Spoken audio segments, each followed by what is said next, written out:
Successful airlines are, naturally, the utmost experts at transporting the flying masses. However, since the COVID pandemic, these passenger-carrying airlines have diversified a bit, specifically by acquiring planes that don't carry passengers. These are freighters. And we're not talking about the so-called COVID preighters. These are cargo-only aircraft being flown by typically passenger-only airlines. In a nutshell, the reason we're seeing this phenomenon is because the COVID pandemic pretty much completely shut down international air traffic, which meant freight that traveled via those airplanes had no way to get to its destination.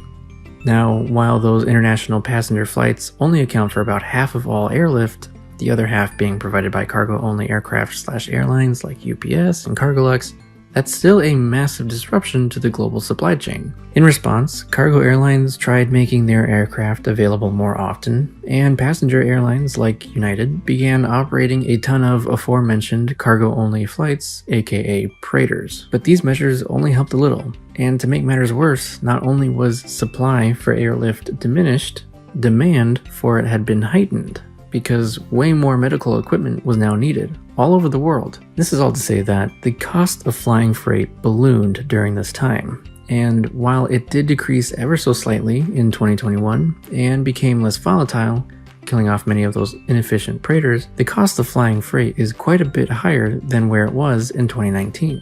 And from an operator's perspective, it's gone from a somewhat thin margins business to a pretty thick margins business. And as such, now even passenger airlines have begun flying cargo-only planes. In fact, it's so lucrative that there have even been startup cargo airlines during the pandemic. Heck, even Airbus is starting their own cargo airline, but more on that later. That all said, the existing passenger airlines figured out that they have a huge advantage. They already have aircraft, and they already have pilots trained to fly those aircraft.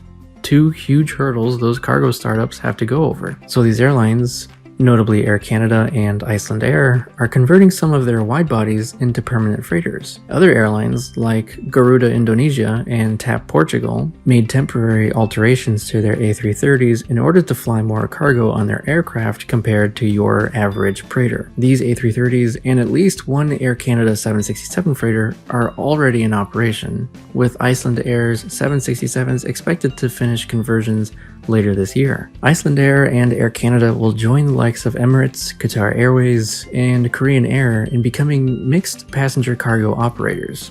I salute them for diversifying, and I'm sure it will pay off nicely.